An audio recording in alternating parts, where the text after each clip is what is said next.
إن الحمد لله نحمده ونستعينه ونستغفره ونؤمن به ونتوكل عليه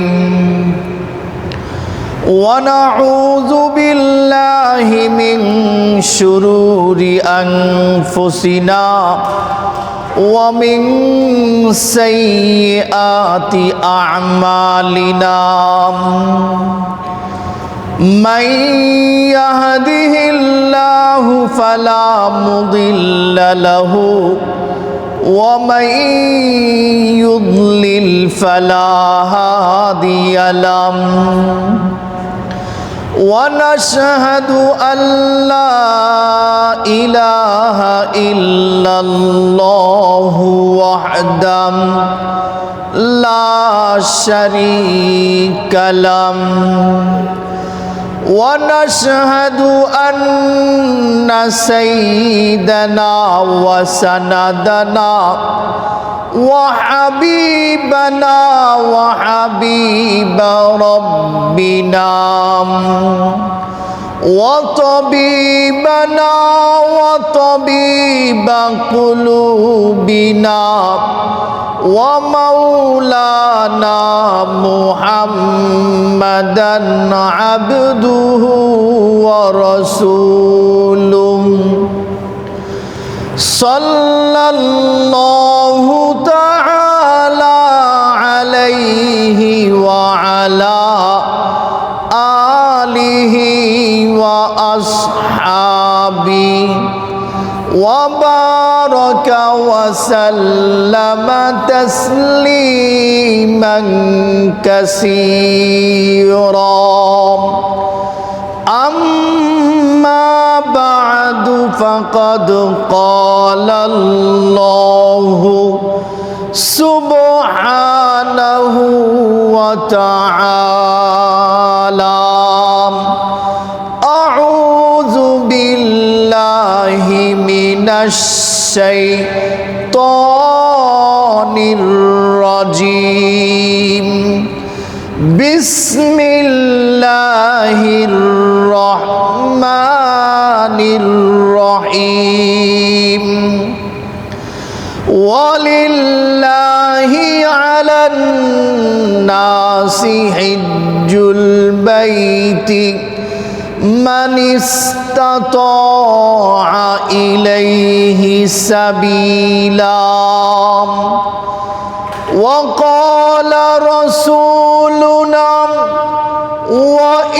وإمامنا وقدوتنا صلى الله عليه وسلم من حج لله فلم يرفث ولم يفسق رجع كيوم ولدته أمه أو كما قال الرسول صلى الله عليه وسلم رواه البخاري رحمه الله صدق الله مولانا العظيم وصدق رسوله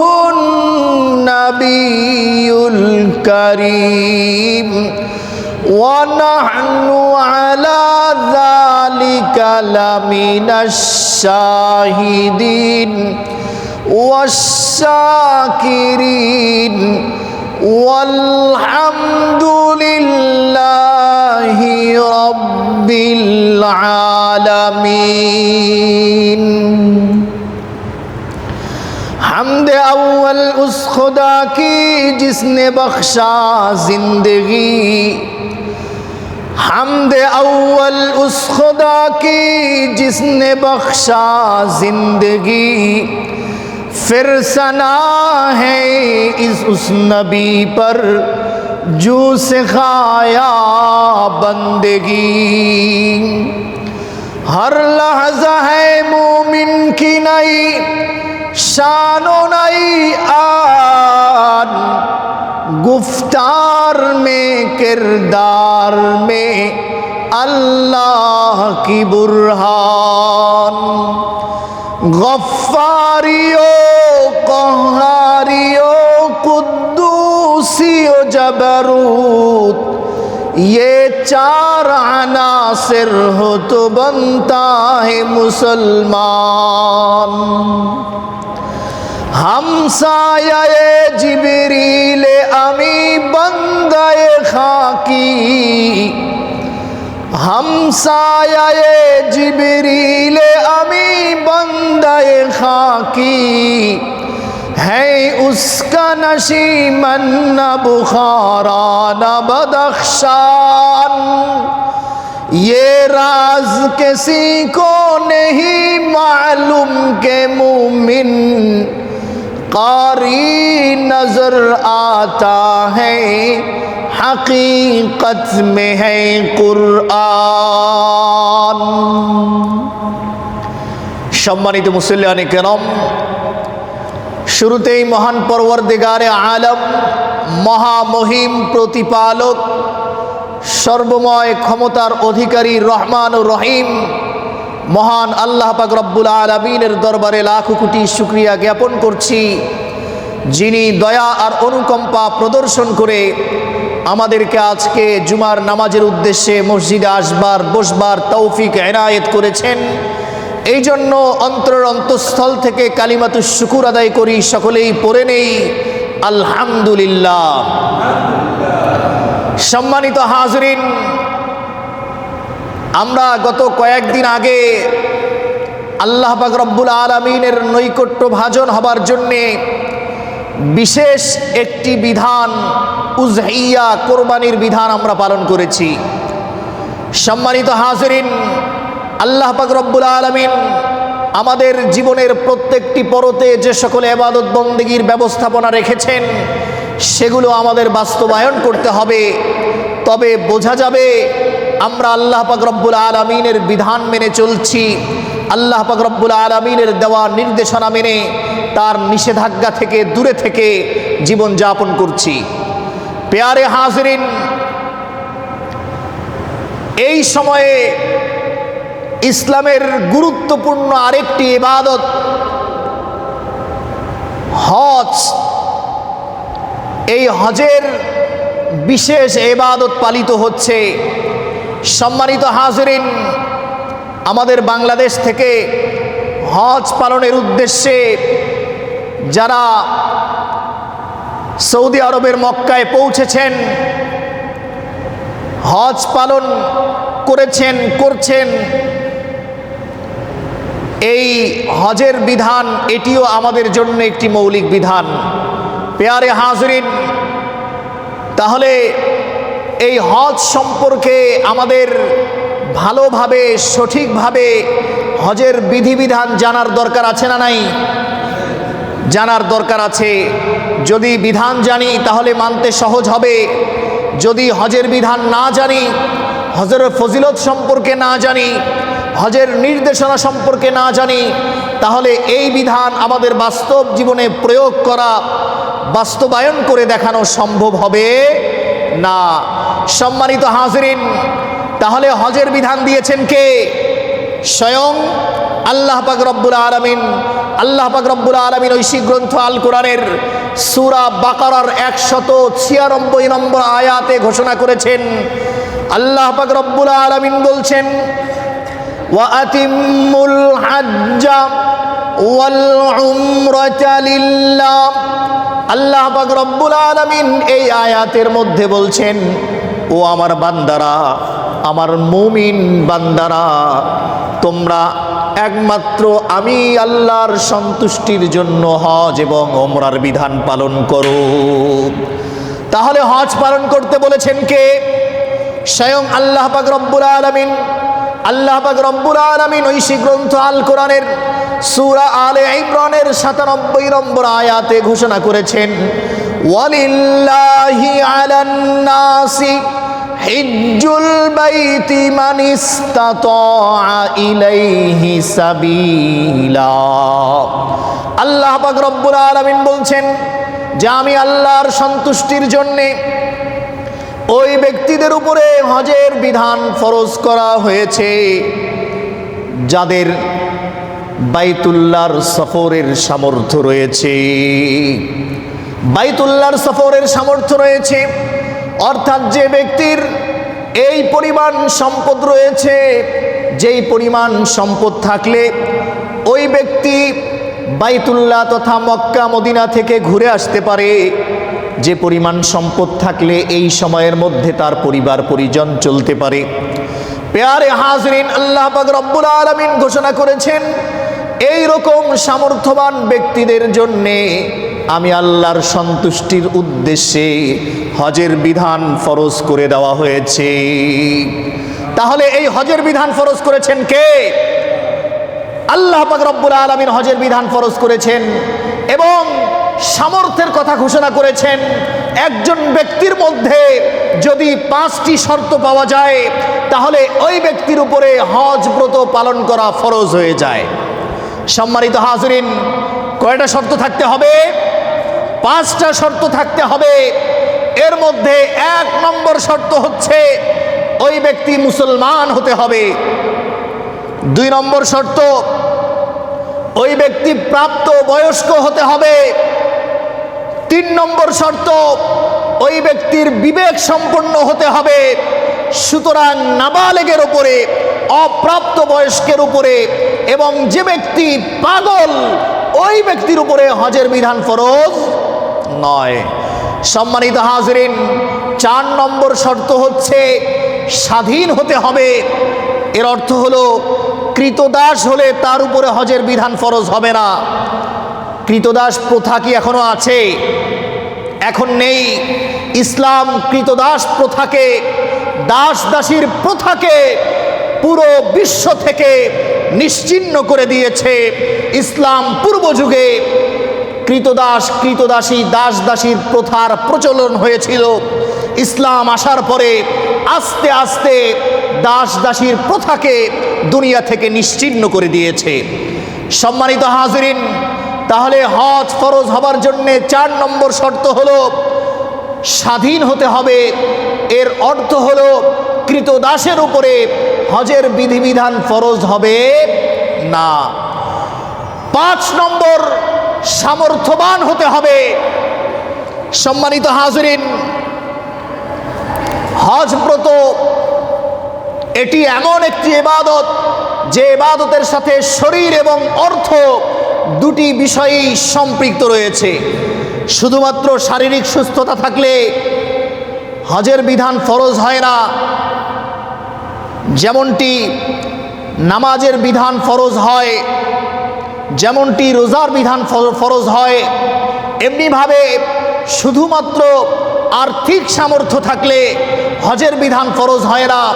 যেমনটি কোনো ব্যক্তির নির্ধারিত পরিমাণ সম্পদ থাকলে তার উপরে যাকাতের বিধান ফরজ হয়, বরং যে ব্যক্তির শারীরিক এবং আর্থিক দুদিক থেকে সামর্থ্য রয়েছে ওই ব্যক্তির উপরে স্বয়ং আল্লাহ পাক রব্বুল আলামিন হজের বিধান ফরজ করে দিয়েছেন। তাহলে সামর্থ্য থাকতে হবে কয় দিক থেকে? 2 দিক থেকে। শারীরিক সামর্থ্য থাকতে হবে এবং 2 নম্বর হচ্ছে আর্থিক সামর্থ্য থাকতে হবে। আর্থিক সামর্থ্য থাকার অর্থ হলো ওই ব্যক্তির কাছে এই পরিমাণ সম্পদ থাকতে হবে যে পরিমাণ সম্পদ থাকলে ওই ব্যক্তি মক্কা মদিনা সফর করে আসতে পারে, পাশাপাশি এই সময়ের মধ্যে তার পরিবার পরিজনকেও চালাতে পারে। পেয়ারে হাজরিন, এই আয়াত, যে আয়াত একটু আগে আমি উল্লেখ করেছি, মানিস্তাতা ইলাইহি সাবিলা, যে ব্যক্তির হজ করার সামর্থ্য রয়েছে, এই আয়াতের তাফসিরে 2 ধরনের সামর্থ্যের কথা বলা হয়েছে। 1 নম্বর সামর্থ্য হচ্ছে তার পাথেও থাকতে হবে, অর্থাৎ যাওয়া আসার অর্থ থাকতে হবে। এই সময়ে তার যত খরচাদি সেগুলো তার কাছে থাকতে হবে। এই সময়ে তার পরিবার পরিজনের যে পরিমাণ খরচা আসে সেই পরিমাণ সম্পদ তার থাকতে হবে। এই তাফসীরের মধ্যে সামর্থ্যের 2 নম্বর ব্যাখ্যা করা হয়েছে, অর্থাৎ সামর্থ্যের মধ্যে আরও একটি জিনিস অন্তর্ভুক্ত রয়েছে। সেই জিনিসটি হলো তার রাহেলা অর্থাৎ সাওয়ারির ব্যবস্থা থাকতে হবে। বাংলাদেশ থেকে সৌদি আরব যাওয়ার জন্য তার সাওয়ারি থাকতে হবে।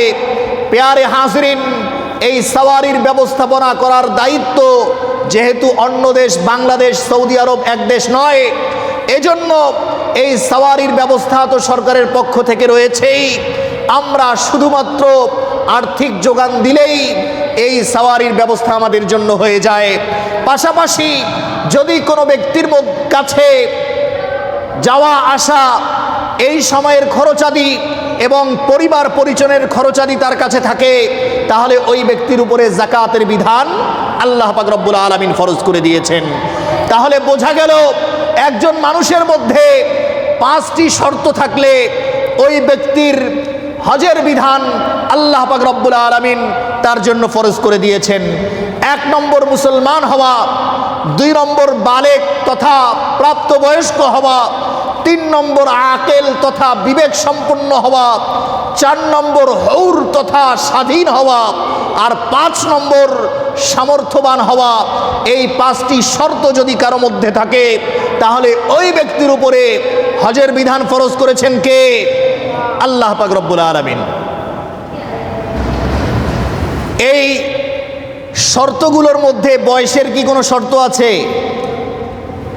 যে বয়স 60 বছর না হলে হজের বিধান ফরজ হয় না, এমন কোনো শর্ত আছে? বয়স 40 হতে হবে। নিজের ছেলে মেয়ে তাদের বিয়ে শাদীর ব্যবস্থাপনা করে তারপরে হজে যেতে হবে। নিজের সহায় সম্পত্তি ছেলে মেয়েদের মধ্যে বন্টন করবার পরে তারপরে হজে যেতে হবে, এমন কোনো শর্ত আছে? এমন কোনো শর্ত নেই। বরং আমরা তো ধোকায় পড়ে যাই, যখন একজনের উপরে হজের বিধান ফরজ হয়েছে তখন তার সামনে উপস্থাপন হয় যে তোমার এখন পর্যন্ত বয়স হয় নাই, তুমি কেন এখনই হজে যাবে? তোমার তো এখনো সন্তানদেরকে বিয়ে শাদী দেওয়া শেষ হয় নাই, তুমি এখনই কেন হজে যেতে চাচ্ছ? তোমার সহায় সম্পত্তি বন্টন করা হয় নাই, তুমি কেন হজে যেতে চাচ্ছ? এই বিষয়গুলোর মাধ্যমে আমাদেরকে ধোকায় ফেলে দেওয়া হয় এবং আমাদেরকে একটি গুনাহের কাজে শামিল করা হয়। পেয়ারে হাজরিন, কোনো আলেম বলেছেন যদি কোনো ব্যক্তির উপরে হজের বিধান ফরজ হয়ে যায়, ওই ব্যক্তি যদি বিলম্বিত করে তাহলে ওই ব্যক্তির গুনাহ হতে থাকবে। সম্মানিত হাজরিন, তাহলে যাদের উপরে হজ যে সময়ে ফরজ হয়েছে যত দ্রুত সম্ভব তার হজ আদায় করার দরকার আছে না নাই? কথা বলেন, দরকার আছে না নাই? হজ আদায় করার দরকার আছে। হাদিসের মধ্যে এসেছে, সহিহ মুসলিমের 1337 নম্বর হাদিস, عن أبي هريرة رضي الله تعالى عنه قال خطبنا رسول الله صلى الله عليه وسلم। আবু হুরায়রা রাদিয়াল্লাহু তাআলা আনহু বলেন, একবার বিশ্বনবী মুহাম্মদুর রাসূলুল্লাহ সাল্লাল্লাহু আলাইহি ওয়াসাল্লাম আমাদের সামনে বক্তব্য দিচ্ছিলেন। তিনি ঘোষণা করলেন, আইয়ুহান নাস ক্বাদ ফারাদাল্লাহু আলাইকুমুল হাজ্জা ফাহুজ্জু।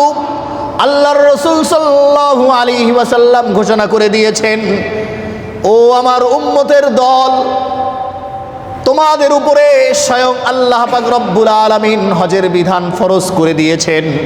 সুতরাং তোমরা যত দ্রুত পারো এই হজের বিধান পালন করে ফেলো।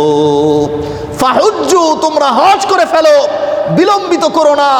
তোমাদের এই হজের বিধান যাদের উপরে ফরজ হয়েছে তাদের আর বিলম্বিত করার সুযোগ নাই, বরং তোমাদের এই হজের বিধান পালন করে ফেলতে হবে। সম্মানিত হাজরিন, সুনানে আবু দাউদে এসেছে 1721 নম্বর হাদিসে এসেছে, আল্লাহর রাসূল সাল্লাল্লাহু আলাইহি ওয়াসাল্লাম বলেছেন, মান আরাদাল হাজ্জা ফালইয়াতাআজ্জাল। যে ব্যক্তি হজ করতে চায় সে যেন দ্রুত হজ করে ফেলে। কেন? আল্লাহ রসুল সাল্লাল্লাহু আলাইহি ওয়াসাল্লাম কারণ উল্লেখ করে দিয়েছেন। তিনি বলেছেন, ইন্নাহু কদ ইয়ামরাজুল মারিজ, কারণ তোমাদের মধ্যে কোনো ব্যক্তি অসুস্থ হয়ে পড়তে পারে। ওয়া তাদিল্লুদ দাল্লা, তোমাদের কারো সামর্থ্য চলে যেতে পারে।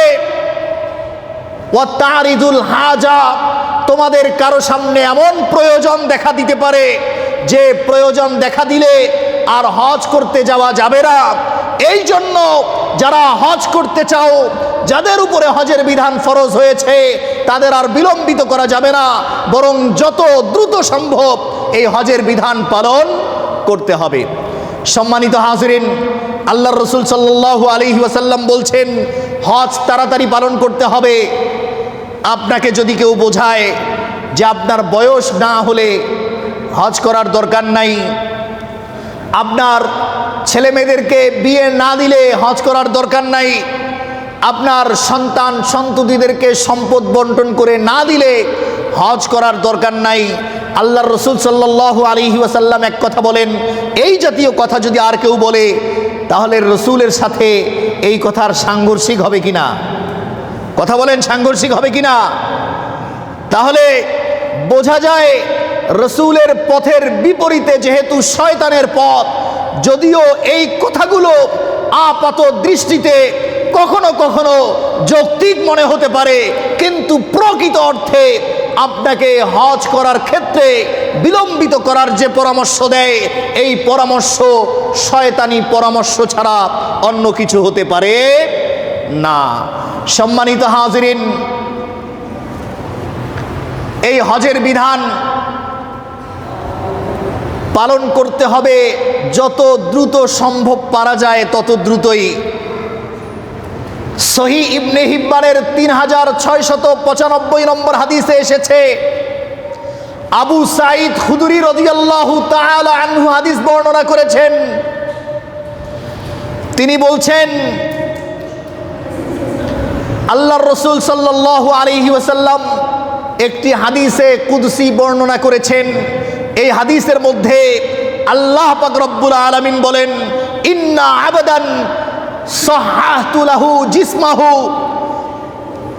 আমার কোন বান্দা যার আমি শারীরিক সুস্থতা দিয়েছি, ওয়া ওয়াসসাআতু আলাইহি ফিল মাঈশা, এবং তাকে আর্থিক সামর্থ্য দিয়েছি, ফাইন্নাহু তামজি খামসাতু আওয়াম, 5 বছর অতিক্রান্ত হয়ে যায়, আমার ওই বান্দা লা ইয়াফিদু ইলাইয়া, আমার কাছে সে আসে না, বাইতুল্লাহর হজ সে করে না। সামর্থ্যবান হওয়ার পরে 5 বছর অতিক্রান্ত হয়েছে, এরপরও ওই ব্যক্তি হজের বিধান পালন করে না। আল্লাহ পাক রব্বুল আলামিন এই হাদিসের মধ্যে এসেছে, হাদিসে কুদসি, এই হাদিসের মধ্যে আল্লাহ পাক রব্বুল আলামিন ওই ব্যক্তির ব্যাপারে ঘোষণা করেছেন লা মাহরুম, ওই ব্যক্তি বঞ্চিত, ওই ব্যক্তি হতভাগ্য, ওই ব্যক্তি পোড়া কপালী। সম্মানিত হাজিরিন, তাহলে হজের বিধান যাদের উপরে ফরজ হয়েছে, যে সময়ে ফরজ হয়েছে ওই সময়ে তো আদায় করার দরকার নাই, বয়স 60 বছর হওয়ার আগে। কথা বলেন, বয়স 7 বছর হওয়ার আগে আদায় করার দরকার নাই, এই কথা সঠিক? সঠিক এই কথা? এই কথা সঠিক নয়। আপনার সন্তান সন্ততিদেরকে বিয়ে দেননি, হজ করার দরকার নাই, এ কথা সঠিক? এ কথা সঠিক নয়। আপনার সম্পদ আপনার সন্তানদের মধ্যে বন্টন করেননি, আপনার হজ করতে হবে না এই মুহূর্তে, আগে বন্টন করেন তারপরে হজ করতে যান, এই বক্তব্য সঠিক? এই বক্তব্য সঠিক নয়।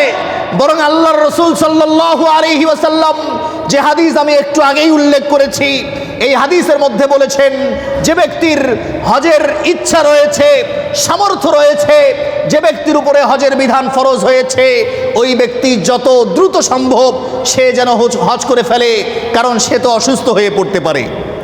কেউ যদি প্যারালাইজড হয়ে যায় তারপরে কি সে হজ করতে পারবে? কারো যদি আর্থিক সামর্থ্য চলে যায়, সে সম্পদশালী ছিল কিন্তু তার পরিবারের এক সদস্য এমন রোগে আক্রান্ত হয়েছে, ট্রিটমেন্ট করতে করতে তার সহায় সম্পত্তি জিরো হয়ে গেছে, তার কোনো সম্পত্তি নেই এখন, সে বরং মানুষের কাছে সহযোগিতা নিয়ে জীবন যাপন করে, তাহলে ওই ব্যক্তির আর হজে যাওয়ার সুযোগ আছে? সে কি হজে যেতে পারবে? যদি এমন কোনো প্রয়োজন দেখা দেয় যে প্রয়োজনের কারণে আর সে কখনো মক্কা মদিনার সফর করতে পারছে না, তাহলে ওই ব্যক্তি কি এর পরে গিয়ে হজ করতে পারবে? কথা বলেন, পারবে? পারবে না। এজন্যই রাসূল সাল্লাল্লাহু আলাইহি ওয়াসাল্লাম পরামর্শ দিয়েছেন, ও আমার উম্মতেরা, তোমাদের যাদের উপরে হজের বিধান ফরজ হয়েছে তোমরা খুব দ্রুতই হজ করে ফেলো, হজের বিধানকে তোমরা বিলম্বিত করো না। আর ওই হাদিসে কুদসির মধ্যে কি এসেছে? আল্লাহ পাক রব্বুল আলামিন বলেছেন, আমি শারীরিক সুস্থতা দিয়েছি, আমি আর্থিক সক্ষমতা দিয়েছি, 5 বছর অতিক্রান্ত হয়েছে, সে আমার কাছে আসে না আমার বান্দা। আপনাকে আমাকে শারীরিকভাবে সুস্থ রেখেছেন কে? আপনি যে আয় রোজগার করেন, এই আয় রোজগারের ব্যবস্থা করে দিয়েছেন কে? কথা বলতে হবে, কে ব্যবস্থা করে দিয়েছে? আল্লাহ পাক রব্বুল আলামিন ব্যবস্থা করে দিয়েছেন। তিনি শারীরিক সুস্থতা দিয়েছেন, তিনি আর্থিক সক্ষমতা দিয়েছেন। এরপরে আল্লাহ পাক রব্বুল আলামিন বলছেন, আমার বান্দা এরপরও আমার কাছে আসে না, এরপরও সে হজ করে না। না করতে না করতে 5 বছর অতিক্রান্ত হয়ে যায়। আল্লাহ পাক রব্বুল আলামিন ঘোষণা করে দিয়েছেন, লামাহরুম, আমার ওই বান্দা হতভাগ্য, আমার ওই বান্দা বঞ্চিত। সম্মানিত হাজিরিন, বিশেষ করে যুবক ভাইয়েরা যাদের উপরে হজের বিধান ফরজ হয়েছে, মনে রাখবেন হজের বিধান ফরজ হয় মৌলিকভাবে যুবক বয়সে। কারণ একজন ব্যক্তির শারীরিক সক্ষমতা যুবক বয়সেই ভালো থাকে, পাশাপাশি আর্থিক সক্ষমতা ম্যাক্সিমাম যুবকের চলে আসে। যেহেতু শারীরিক সুস্থতা রয়েছে এবং আর্থিক সক্ষমতা যদি আপনার চলে আসে, তাহলে আপনার উপরেই হজের বিধান ফরজ হয়ে গেছে। আপনি যেরকম নামাজের বিধান ফরজ হলে নামাজ আদায় করে ফেলেন, যেমন আপনার উপরে রোজা ফরজ হলে রোজা পালন করেন, যাকাতের বিধান ফরজ হলে যাকাত প্রদান করেন, এমনিভাবে আপনার উপরে যখন হজের বিধান ফরজ হয়ে গেছে, বিলম্বিত না করে আপনারও দায়িত্ব হলো, আপনারও কর্তব্য হলো আল্লাহ পাক রব্বুল আলামিনের ঘরে হাজিরা দেবার জন্যে, আল্লাহ পাক রব্বুল আলামিনকে সন্তুষ্ট করবার জন্যে, আল্লাহ পাক রব্বুল আলামিনের নির্দেশনা মানবার জন্যে এখনই এই মুহূর্তেই আপনার নিয়ত করে ফেলা উচিত যে আমি যেহেতু আর্থিক এবং শারীরিকভাবে সামর্থ্যবান, আমার সক্ষমতা রয়েছে, এজন্য আমি হজ পালন করে ফেলতে চাই, আমি আর বিলম্বিত করতে চাই না। সম্মানিত হাজিরিন, আমাদের মধ্যে যারা যুবক আছেন তাদের অনেকের উপরে হজের বিধান ফরজ হয়ে গেছে। আমাদের যুবকদেরকে এই নিয়ত করা যায় যে ইনশাআল্লাহ যত দ্রুত সম্ভব আমরা হজ পালন করে ফেলবো। নিয়ত করা যায় ইনশাআল্লাহ। আমি একটু যুবক ভাইদের হাত দেখতে চাই, যুবক ভাইদের হাত দেখতে চাই।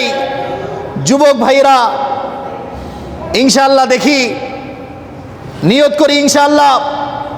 যাদের শারীরিক সক্ষমতা রয়েছে এবং আল্লাহ পাক রব্বুল আলামিন যাদেরকে আর্থিক সক্ষমতা দিয়েছেন, ওই ব্যক্তির আর বিলম্বিত করা যাবে না, বরং যত দ্রুত সম্ভব হজ পালন করে ফেলতে হবে, যত দ্রুত সম্ভব আল্লাহ পাক রব্বুল আলামিনের দরবারে হাজিরা দিতে হবে।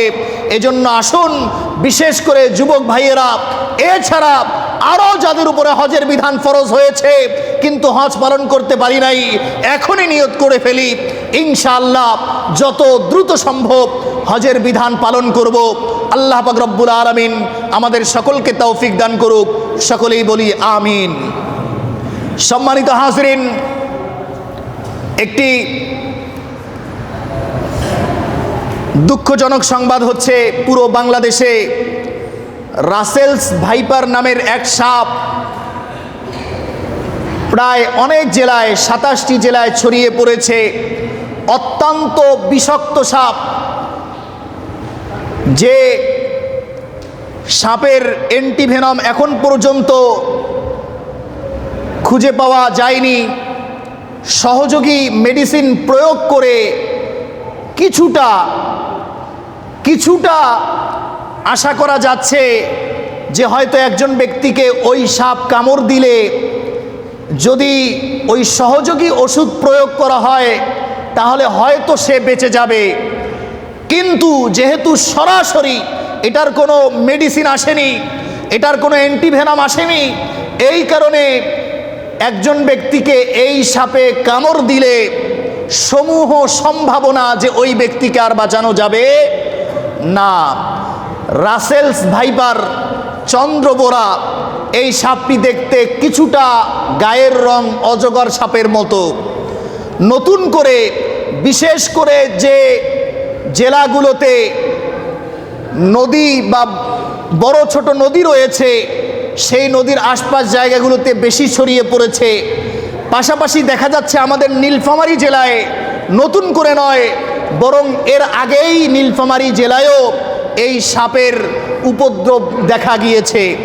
এই জন্য আমাদের সতর্ক থাকতে হবে, যথাসম্ভব জঙ্গল বা এ জাতীয় জায়গা এড়িয়ে চলতে হবে, ময়লা আবর্জনা পরিষ্কার রাখতে হবে, কোনোভাবে যাতে এই সাপের উপদ্রব আমাদের খুব কাছাকাছি চলে না আসে আমাদের সতর্ক থাকতে হবে। ভয়ের কথা হচ্ছে এই সাপ একসাথে বাচ্চা জন্ম দিতে পারে 80টি। কয়টি বাচ্চা জন্ম দিতে পারে চিন্তা করতে পারেন? এক সাপ যদি 80টা সাপ জন্ম দেয় তাহলে এক সাপ থেকে যদি 80টা সাপ হয়ে যায় তাহলে এই খবর নিশ্চয়ই আতঙ্কের খবর, এই খবর নিশ্চয়ই ভীতির খবর।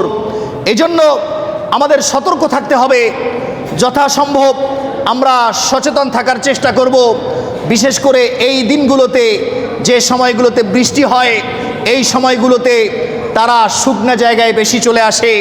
এই জন্য এই বিষয়টি ইনশাআল্লাহ আমরা খেয়াল রাখার চেষ্টা করব এবং পাশাপাশি সকাল বিকাল আমরা বিভিন্ন দোয়া দরুদের আমল করব। আল্লাহ পাক রব্বুল আলামিনের দেওয়া বিধানের মধ্যে থাকার চেষ্টা করব। আল্লাহ পাক রব্বুল আলামিন এ জাতীয় আরও যত বিপদ আপদ রয়েছে সেগুলো থেকে আমাদেরকে হেফাজত করুক। সকলেই বলি আমিন। ওয়া আখিরু দাওয়ানা আনিল হামদুলিল্লাহি রব্বিল আলামিন।